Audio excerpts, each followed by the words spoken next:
This is Nagendra from NS cube channel. ఈ రోజు మన top Arabian Kadali web series review. First of all ఈ web series చూస్తుంటే చాలా బాగుందనే చెప్పాలి. ఎందుకంటే ఆల్రెడీకి ఈ సిరీస్ మీద రిలీజ్ అయింది, అదే తండేల్ సినిమా పెద్ద హిట్ అయింది. అయినా కూడా డేరింగ్ అటెంప్ట్ ఈ వెబ్ సిరీస్ తీశారు. ఆ వెబ్ సిరీస్ మెప్పించిందనే చెప్పాలి. ఎందుకంటే తండేల్ సినిమా ఓన్లీ కొన్ని సినిమాటిక్ అడ్వాంటేజ్లు తీసుకోండి, అలా కాదు, రియాలిటీ ఏంటనేది చూపించారు. అందువల్ల ఈ వెబ్ సిరీస్ బాగుంది, నచ్చింది కూడా. యాక్టర్ పర్ఫార్మెన్సెస్ విషయానికి వస్తే సత్యదేవ్ విరక్కొడిచాడు. ఆయనకి ఇచ్చిన పాత్ర ప్రకారం ఆయన బాగా యాక్ట్ చేశాడు. గంగా క్యారెక్టర్ కింద ఆనంది చేశారు, ఆవిడ కూడా బాగానే యాక్ట్ చేశారు. మిగిలిన క్యారెక్టర్స్ కూడా వాళ్ళకున్న రోల్స్ ప్రకారం చాలా బాగానే యాక్ట్ చేశారు. ప్రతి పర్ఫార్మెన్స్ బాగానే ఉందని చెప్పాలి. ముఖ్యంగా ముఖలింగం యాక్ట్ చేసిన ఆయన ఇరక్కొడేశాడు. ఆయన కోసమైనా చూడొచ్చు. ఒక ప్రత్యేక పాత్రలో హర్ష రోషన్ కూడా యాక్ట్ చేశాడు. అదే ఎయిర్ అనే వెబ్ సిరీస్లో మనం ఇంతకుముందు హీరోగా యాక్ట్ చేశారు కదా, ఆయన కూడా బాగా యాక్ట్ చేశాడు. బ్యాక్గ్రౌండ్ మ్యూజిక్ కానీ, ప్రొడక్షన్ డిజైనింగ్ కానీ, వాళ్ళకున్న క్వాలిటీస్ కానీ, ప్రతి ఎవ్రీథింగ్ బాగానే ఉంది. ఇంకొక విషయం ఏంటంటే, పాకిస్తాన్లో మనం మాట్లాడేటప్పుడు వాళ్ళు హిందీయే మాట్లాడుతున్నారు, వీళ్ళకి తెలుగే వచ్చు.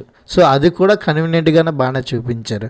ఇండియా ఏజెంట్లు కూడా తెలుగులోనే మాట్లాడలేదు, హిందీలోనే మాట్లాడుతున్నారు. అంతవరకు బాగా చూపించారు. కొన్ని విషయం ప్రొడక్షన్లో బాగా ఎక్కువ ఖర్చు పెట్టింది వీళ్ళు. షీమే తీసినప్పుడు వాళ్ళు అక్కడ కూడా ప్రొడక్షన్ విషయంలో కూడా ఎప్పుడైనా కాంప్రమైజ్ అయినట్టు నాకైతే కనిపించలేదు. బాగా తీశారు. అక్కడ ఉన్న టెక్నాలజీ కూడా బాగా యూజ్ చేశారు. నెక్స్ట్ పాకిస్తాన్లో వెళ్ళినప్పుడు పాకిస్తాన్లో ప్రాబ్లమ్స్ను కూడా బాగా చూపించారు. ఎందుకంటే పాకిస్తాన్ పరిస్థితులను తగ్గట్టు వాళ్ళు మారుతారనమాట. ఎందుకంటే వీళ్ళు ప్రిజనర్సా లేకపోతే నిజంగానే వీళ్ళు ఆకంతవాదులు అనే విషయాన్ని అక్కడ కోర్టు బాగా నిర్ణయించారు. రియల్గా అయితే అలాగే నిర్ణయిస్తారని నేను అనుకుంటున్నాను. అదే విధంగా చూపించారు. ఆ తర్వాత సిచ్యువేషన్ ఎలా మారింది అనేది కూడా క్లారిటీగా చూపిస్తున్నారు. అది మీకు అందరికీ తెలిసిన విషయమే, దానికి స్పెషల్గా మనం చెప్పక్కర్లేదు. వాళ్ళకున్న ఈగోస్ ఎలా ఉన్నది, పాకిస్తాన్ అంటే ఇండియా అంటే పాకిస్తాన్ మీద ఎందుకు అంత కోపం ఉంది, పాకిస్తాన్ అంటే ఇండియాకి అంత ఎందుకు కోపం ఉంది అనే విషయాన్ని బాగా టచ్ చేశారు. అలాంటి సిచ్యువేషన్లో వీళ్ళు ఎలా నలిగిపోతున్నారు ఈ జాలార్లు కూడా ఆడిని కన్వే చేసిన విధానం కూడా బాగానే ఉంది. తర్వాత పాకిస్తాన్లో వీళ్ళకి సపోర్ట్ దొరికింది కొన్ని విధాలుగా. ఆ సపోర్ట్ కూడా వాళ్ళకున్న రీజనింగ్ కూడా చాలా బాగా నచ్చింది. వాళ్ళకున్న బ్యాక్గ్రౌండ్ స్టోరీ కూడా బాగా పెట్టుకున్నారు. ఇంకా ప్రతి ప్రాపర్ డీటెయిలింగ్ బాగుంది. జాలార్లు పాకిస్తాన్లో ఇరికిపోయారు. అక్కడి నుంచి రావడానికి వాళ్ళకి దారి లేదు, దారి తెలియదు కూడా.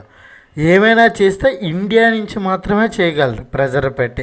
అక్కడున్న సిచ్యువేషన్ ఎలాంటిది, అప్పటికే మనం ఆర్టికల్ 370ని రద్దు చేసి వాళ్ళ మీద ఇంకా ప్రెజర్ పెట్టి, అలాంటి టైంలో వీళ్ళని తీసుకురావడం అసాధ్యమనే చెప్పాలి. అయినా కూడా తీసుకొచ్చేటట్టు ఇండియా గవర్నమెంట్ ఏం చేసింది. ఈ సంఘటన అప్పట్లో ఎలా సంచలనం లేపిందంటే, అప్పుడున్న సిచ్యువేషన్లో ఆ పోలీస్ స్టేషన్లో ఉన్న కానిస్టేబుల్ దగ్గర నుంచి చీఫ్ వరకు ప్రతి ఒక్కరిని కదిలించింది అనమాట.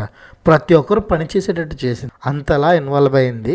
ఇంకా చాలా డీటెయిల్స్ మనకు చూపించలేదు. ఈ కథ యొక్క మెయిన్ ఉద్దేశం చెప్పాలి అంటే, 2 ఊర్లు ఉన్నాయనుకోండి. ఆ 2 ఊర్లకి ఒకరంటే ఒకరికి ఇష్టం లేకపోతే ఆ 2 ఊర్ల మధ్య వైరం చాలా తరతరాలు ఉంటుంది. అలాంటిది 2 దేశాల మధ్య వైరం ఇన్ని సంవత్సరాలు ఉండడానికి ఎటువంటి దోహదం లేదని మనకి ఒక కథ రూపంలో చూపించారు. ఇది నిజంగా వాస్తవంగా జరిగినా కూడా అది కథ రూపంలో అల్లిన విధానం బాగా నచ్చింది. ఇంకా వాళ్ళకున్న ప్రాబ్లమ్స్ని ఎలా బాగా చూపించారంటే, స్మగ్లింగ్ ఎలా చేస్తారు, స్మగ్లింగ్లో ఇన్వాల్వ్మెంట్ ఎలా ఉంటుంది, వాళ్ళకున్న దారులు ఏంటి, సముద్రం తీరం చేపలు పట్టుకున్న జాలాల్లో స్మగ్లింగ్ చేయాల్సిన పరిస్థితి వాళ్ళకి ఎందుకు కల్పించబడింది.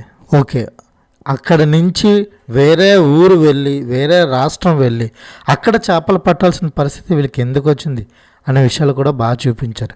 తర్వాత వాళ్ళకున్న ప్రాబ్లమ్స్, ప్రతి జట్టి కట్టితే వాళ్ళ జీవితాలు మారుతాయని తెలిసి కూడా ప్రభుత్వం నిర్లక్ష్యం. అక్కడున్న జట్టి కట్టే పరిస్థితి అక్కడ ఉంటే స్మగ్లింగ్ కూడా ఆపే ఛాన్స్ ఉంటుంది. అది లేదు కాబట్టి ఆ తీర ప్రాంతంలో వేరే తీరానికి వెళ్ళి అక్కడ వాళ్ళు జాలార్ల కింద నలిగిపోయే పరిస్థితి ఏర్పడింది అనమాట. ఈ దేశంలో జరుగుతుంది ఇదే అనేది మనకి కళ్ళ కట్టినట్టు చూపించారు. తర్వాత వీళ్ళు పాకిస్తాన్ వెళ్ళిపోయిన తర్వాత పాకిస్తాన్లో వాళ్ళు హింసించిన విధానం అదంతా మనకి తెలిసింది. ప్రభుత్వం ఎలా పనిచేసింది అనే విషయాలు కూడా మనకి నీట్గానే చూపించారు. దానికి తగ్గట్టుగా సిచ్యువేషన్ కూడా క్లారిటీగానే తీసుకున్నారు. ప్రతి ఎమోషన్ బాగా వర్కౌట్ చేశారనమాట.